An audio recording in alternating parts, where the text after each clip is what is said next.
ഈ മാസം 14-ാം തീയതി നമ്മൾ വിശുദ്ധ മാക്സിമിലിയൻ കോൾബയുടെ തിരുനാൾ ആഘോഷിക്കുകയാണ്. തടവറ മക്കളുടെ നവീകരണത്തിനും ഉന്നമനത്തിനുമായി പ്രവർത്തിക്കുന്ന യേശു സാഹോദര്യ കൂട്ടായ്മ ജീസസ് ഫ്രറ്റേണിറ്റി വിശുദ്ധനോടുള്ള നിവേദന ചൊല്ലി വിശുദ്ധന്റെ തിരുനാൾ ഭക്തിപൂർവ്വം ആഘോഷിക്കുവാൻ ഒരുങ്ങുകയാണ്. തടവറ മക്കളുടെ മധ്യസ്ഥനാണ് വിശുദ്ധ മാക്സിമിലിയൻ കോൾബെ. ഈ ചെറിയ വീഡിയോ, വിശുദ്ധനെ കുറിച്ചുള്ള ഈ ചെറിയ വീഡിയോ തയ്യാറാക്കുവാൻ ഒരു കാരണമുണ്ട്. ഇക്കഴിഞ്ഞ ഓഗസ്റ്റ് 6-ാം തീയതി സ്നേഹാശ്രമത്തിലെ പരിശുദ്ധ കുർബാനയ്ക്ക് ശേഷം ഒരു സഹോദരനുമായി ഞാൻ സംസാരിക്കുന്നുണ്ട്. ഞങ്ങളുടെ സംസാരത്തിനിടയ്ക്ക് ഞങ്ങൾ വിശുദ്ധ മാക്സിമിലിയൻ കോൾബയെ കുറിച്ച് സംസാരിക്കാൻ തുടങ്ങി. സംഭാഷണം കഴിഞ്ഞപ്പോൾ ആ സഹോദരൻ എന്നോട് പറയുകയുണ്ടായി, അച്ഛാ, വിശുദ്ധ മാക്സിമിലിയൻ കോൾബയെ കുറിച്ച് ഒരു വീഡിയോ തയ്യാറാക്കണം. അനേകം മക്കൾ, അനേകം പേർ ഇനിയും മാക്സിമിലിയൻ കോൾബയെ കുറിച്ച്, ഈ വിശുദ്ധനെ കുറിച്ച് അറിയാനുണ്ട്. ചില തടസ്സങ്ങൾ പറഞ്ഞ് ആ സഹോദരൻ്റെ ആവശ്യത്തിൽ നിന്നും പിന്മാറുവാൻ ഞാൻ ശ്രമിച്ചു. എന്നാൽ അന്ന് വൈകുന്നേരം സന്ധ്യാപ്രാർത്ഥനാ സമയത്ത് ജപമാല ചൊല്ലിക്കൊണ്ടിരിക്കുമ്പോൾ ഈ ചിന്ത വീണ്ടും എന്നിലോട്ട് കടന്നു വന്നു. വിശുദ്ധനെക്കുറിച്ച് ഒരു വീഡിയോ തയ്യാറാക്കുവാനുള്ള ചിന്ത എന്നിൽ ശക്തമായി. അങ്ങനെയാണ് ഈ വീഡിയോ ഞാൻ തയ്യാറാക്കാൻ തുടങ്ങുന്നത്. നമ്മൾ വിശുദ്ധ മാക്സിമിലിയൻ കോൾബയെക്കുറിച്ച് കൂടുതൽ അറിയണം, ധ്യാനിക്കണം. കാരണം ശത്രുതയും വിദ്വേഷവും വർഗീയതയും പെരുകി വരുന്ന ഈ കാലഘട്ടത്തിൽ വിശുദ്ധ മാക്സിമിലിയൻ കോൾബയുടെ ജീവിതം ഒരു വെല്ലുവിളിയാണ്. കുടുംബങ്ങളിലും സമൂഹങ്ങളിലും സ്നേഹത്തിൻ്റെയും ത്യാഗത്തിൻ്റെയും ഉത്തമ മാതൃകയാണ് വിശുദ്ധ മാക്സിമിലിയൻ കോൾബെ. ഈ വിശുദ്ധനെ കുറിച്ചുള്ള ഈ വീഡിയോ മുഴുവൻ കാണുക, ധ്യാനിക്കുക, പ്രാർത്ഥിക്കുക. ആരാണ് മാക്സിമിലിയൻ കോൾബെ? രണ്ടാം ലോക മഹായുദ്ധകാലത്ത് ഹിറ്റ്ലർ നേതാവായ ജർമ്മനിയിലെ നാസികളുടെ ശത്രുക്കളായ യഹൂദർക്ക് അഭയം നൽകി സംരക്ഷിച്ചു എന്നതിൻ്റെ പേരിൽ കത്തോലിക്ക പുരോഹിതനും ഫ്രാൻസിസ്കൻ സഭാംഗവുമായിരുന്ന വിശുദ്ധ മാക്സിമിലിയൻ മരിയ കോൾബയെ നാസി പട്ടാളം അറസ്റ്റ് ചെയ്ത് തടവറയിലടച്ചു. തടവുകാരെ നശിപ്പിക്കുവാനായി നാസി അധികാരികൾ നിർമ്മിച്ച തടവറകളിൽ ഏറ്റവും ഭയാനകമായ തടവറ പോളണ്ടിൽ ജർമ്മൻ പട്ടാളം പിടിച്ചെടുത്ത ആഷ്വിച്ച് എന്ന സ്ഥലത്തെ തടങ്കൽ പാളയമായിരുന്നു. ഗ്യാസ് മുറികളും ബങ്കറുകളുമുള്ള ജയിൽ എന്ന പ്രത്യേകത അതിനുണ്ടായിരുന്നു.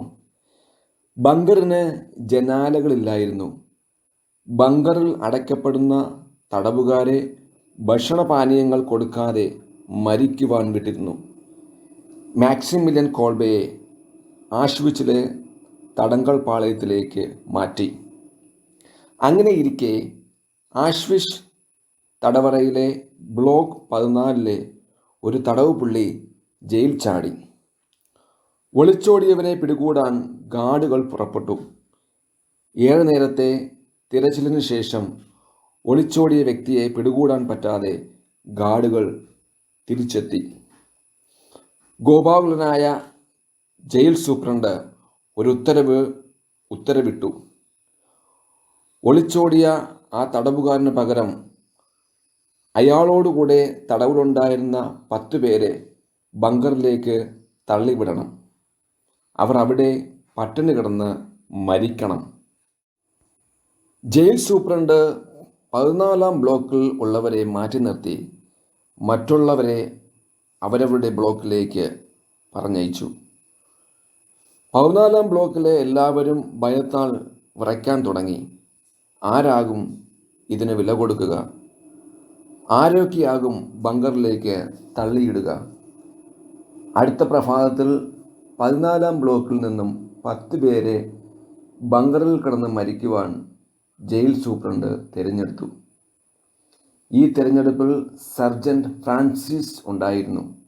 അദ്ദേഹം വിങ്ങിക്കരഞ്ഞു, എൻ്റെ ഭാര്യ, എൻ്റെ പാവപ്പെട്ട ഭാര്യ, എൻ്റെ പാവപ്പെട്ട മക്കൾ. ഗാർഡ് മരണത്തിന് വിധിക്കപ്പെട്ടവരോട് പറഞ്ഞു, നിങ്ങളുടെ ഷൂസ് അഴിച്ചു മാറ്റുക. അവരെ അടിവസ്ത്രം മാത്രം ധരിച്ച് ബങ്കറിലേക്ക് പോകാൻ കൽപ്പിച്ചു.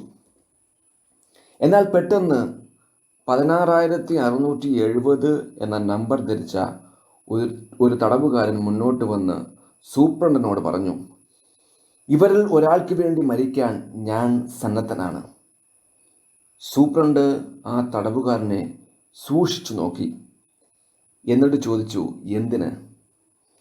ജീവന് വേണ്ടി കരയുന്ന തൻ്റെ സഹതടവുകാരനെ രക്ഷിക്കണമെന്നുള്ള ആഗ്രഹത്താൽ അദ്ദേഹം പറഞ്ഞു, സാർ, ഞാൻ ഒരു രോഗിയും ദുർബലനുമാണ്.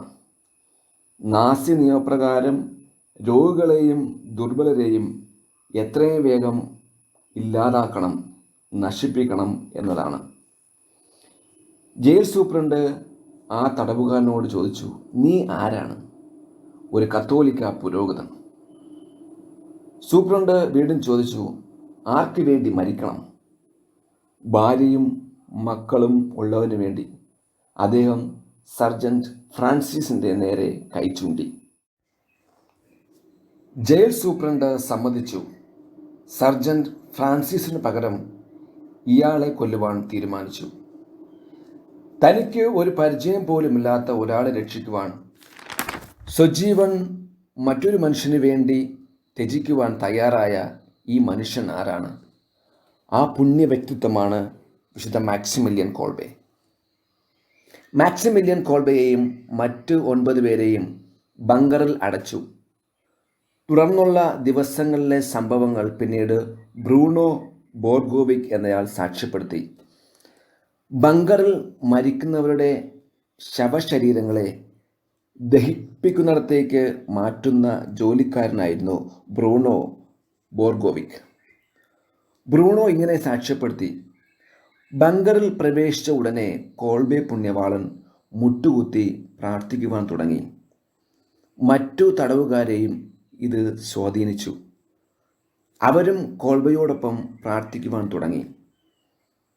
കോൾബയെ നോക്കുമ്പോഴൊക്കെ ഒന്നുകിൽ നിന്നോ മുട്ടുകുത്തിയോ അദ്ദേഹം സൗമ്യനായി പ്രാർത്ഥിക്കുമായിരുന്നു. 2 ആഴ്ച വെള്ളവും ആഹാരവും കൊടുക്കാതിരുന്നിട്ടും വിശുദ്ധൻ പ്രാർത്ഥനയിൽ മുഴുകി ആരോഗ്യവാനായി കാണപ്പെട്ടു. ജയിലിലെ ഗാർഡുകൾക്ക് ബങ്കർ എത്രയും വേഗം ഒഴിപ്പിക്കണമായിരുന്നു. ക്യാമ്പിലെ ആശുപത്രിയിലെ ഡോക്ടറിൻ്റെ നിർദ്ദേശപ്രകാരം കോൾബയെയും കൂടെ ഉണ്ടായിരുന്ന മറ്റു തടവുകാരെയും മാരക വിഷം കുത്തിവച്ച് കൊല്ലാൻ തീരുമാനിച്ചു. ഫാദർ കോൾബെ പ്രാർത്ഥിച്ചുകൊണ്ട് സൗമ്യനായി ആ മാരക വിഷം ഏറ്റുവാങ്ങി. അങ്ങനെ ആ പുണ്യാത്മാവ് സ്വർഗസമ്മാനത്തിനായി യാത്രയായി. ഓഗസ്റ്റ് 14-ാം തീയതി മാതാവിൻ്റെ സ്വർഗാരോപണ ദിവസം അദ്ദേഹത്തിൻ്റെ ഭൗതിക ശരീരം ദഹിപ്പിക്കപ്പെട്ടു. വിശുദ്ധ ജോൺ പോൾ രണ്ടാമൻ മാർപ്പാപ്പ ഒരിക്കൽ പറയുകയുണ്ടായി, വിശുദ്ധ മാക്സിമിലിയൻ കോൾബെ തൻ്റെ ജീവൻ പോലും വകവയ്ക്കാതെ, മരണത്തെ പോലും ഭയപ്പെടാതെ തൻ്റെ ജീവിതം അപരന് ഒരു ദാനമായി നൽകി. വിശുദ്ധ മാക്സിമിലിയൻ കോൾബെ ദൈവത്തിലും ദൈവവിശ്വാസത്തിലും പരിപാലനയിലും സഹോദര സ്നേഹത്തിലും അടിയുറച്ച് വിശ്വസിച്ച് ഒരു മഹാവ്യക്തിയാണ്. സ്നേഹിതർക്ക് വേണ്ടി ജീവൻ അർപ്പിക്കുന്നതിനേക്കാൾ വലിയ സ്നേഹമില്ല എന്നരുൾ ചെയ്ത ഈശോ മിശിഹായുടെ തൻ്റെ ഗുരുവിൻ്റെ വാക്കുകളെ അക്ഷരാർത്ഥം ജീവിതത്തിൽ നിറവേറ്റി. കരഞ്ഞ സഹോദരൻ്റെ കണ്ണീരൊപ്പി അവൻ്റെ ജീവൻ രക്ഷിക്കുവാൻ സ്വജീവൻ നൽകിയ ത്യാഗി. ഈ വിശുദ്ധൻ്റെ മഹത്തായ മാതൃകയെ അനുകരിച്ച് നമ്മൾക്ക് ചെയ്യുവാൻ സാധിക്കുന്ന നന്മകൾ നമ്മുടെ കുടുംബത്തിലും സമൂഹത്തിലും ചെയ്ത് വിശുദ്ധ മാക്സിമില്യൻ കോൾബയെ പോലെ നമുക്കും യേശുനാമം മഹത്വപ്പെടുത്താം. വിശുദ്ധ മാക്സിമില്യൻ കോൾബെ, ഞങ്ങൾക്ക് വേണ്ടി പ്രാർത്ഥിക്കണമേ. സ്നേഹമുള്ളവരെ, വിശുദ്ധ മാക്സിമിലിയൻ കോൾബയുടെ ജീവിതത്തെ അനുകരിച്ചുകൊണ്ട് യേശു സാഹോദര്യ കൂട്ടായ്മ ജീസസ് ഫ്രട്ടേണിറ്റിയിലെ അംഗങ്ങൾ എന്നും തടവറ മക്കളുടെ ഉന്നമനത്തിനായി ആത്മാർത്ഥമായി സേവനമനുഷ്ഠിക്കുന്നു. ഈ കൂട്ടായ്മയിൽ അഭിവന്യ പിതാക്കന്മാരുണ്ട്, വൈദികരുണ്ട്, സന്യസ്തരുണ്ട്, പ്രിയപ്പെട്ട അൽമായ സഹോദരി സഹോദരന്മാരുണ്ട്. ഈ ദിവസങ്ങളിൽ ഈ കൂട്ടായ്മയിലെ എല്ലാ അംഗങ്ങൾക്കുമായി നമുക്ക് ആത്മാർത്ഥമായി പ്രാർത്ഥിക്കാം. ദൈവം അവരെല്ലാവരെയും അനുഗ്രഹിക്കട്ടെ. എല്ലാവർക്കും വിശുദ്ധ മാക്സിമിലിയൻ കോൾബയുടെ തിരുനാൾ ആശംസകളും പ്രാർത്ഥനകളും നേരത്തെ നേരുന്നു. നിങ്ങൾക്ക് ഈ വീഡിയോ ഇഷ്ടമായാൽ നിങ്ങളുടെ പ്രിയപ്പെട്ടവരുമായും കൂട്ടുകാരുമായും പങ്കുവയ്ക്കുക. ഈ വിശുദ്ധൻ്റെ ജീവിതത്തെക്കുറിച്ച് ധ്യാനിക്കുക. കൂടാതെ തടവറ മക്കളുടെ നവീകരണത്തിനും ഉന്നമനത്തിനുമായി സേവനമനുഷ്ഠിക്കുന്ന സ്നേഹാശ്രമത്തിലെ ഈ ചാനൽ സബ്സ്ക്രൈബ് ചെയ്ത് പ്രോത്സാഹിപ്പിക്കുക. ദൈവം നിങ്ങളെല്ലാവരെയും അനുഗ്രഹിക്കട്ടെ.